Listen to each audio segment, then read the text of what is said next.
Hello and welcome. Today we're going to be growing foxgloves, digitalis purpurea. And time-wise it's mid-July, so very much the end of foxglove season. And we do want to be doing this slightly before it would happen naturally, to give them a bit of an advantage. Because in the wild they won't have to deal with gardeners transplanting them. So we've got 3 different varieties here.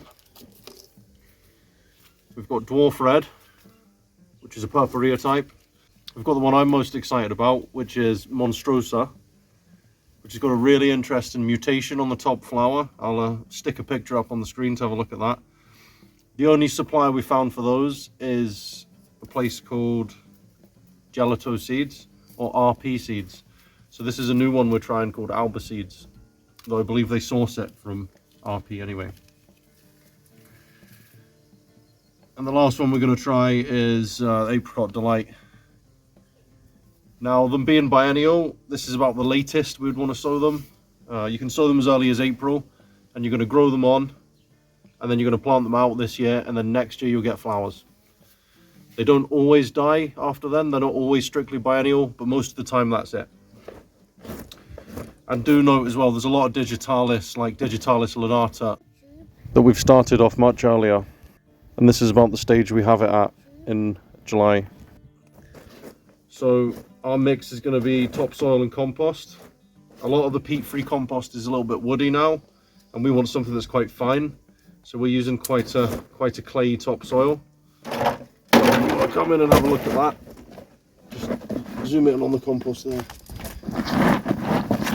So you can see we're having to use a fairly heavy mix to get that fine consistency that we're after.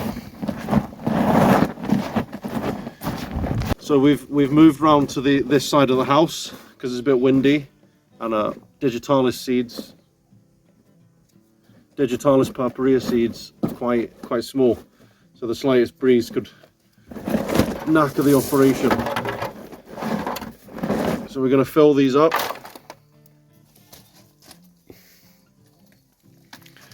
So we've got little helpers as well.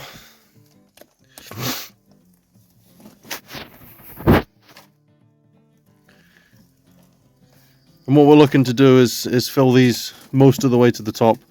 These seeds are literally just going on the top, kind of half centimeter, and then they'll be kind of firmed in.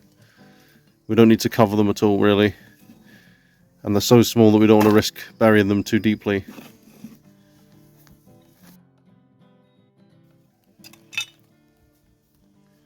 Right, so we've got the trays all filled up. And we're just going through and we're taking out any lumps that we've missed, because we definitely don't want them in. And then what we're going to do, and you can see how small the seed is. So this is red dwarf. You can see the seed's teeny tiny.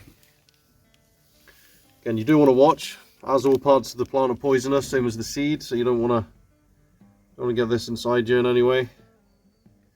And we're just scouring this now. This is quite thick. We could have probably done quite a few trays with this, but this will be fine. And it really is as simple as that. We're going to keep them moist but not waterlogged. We're going to keep them out of the intense heat because they don't need to be in the sun right now, so we'll keep them on the shady side. And in the next 1 to 3 weeks they'll start to germinate, and we'll probably go ahead and transplant them straight to their final positions, or you could pot them on first. It's really up to you. So we hope this has been useful, and we hope this has inspired some of you to grow a few foxgloves at home. I mean, one thing I will say is the bees love them, and I think a lot of people love watching the bees fly in and out of them as well. So having even a few of these in your garden can be a real boost for wildlife. So thanks for watching, and we'll catch you on the next one.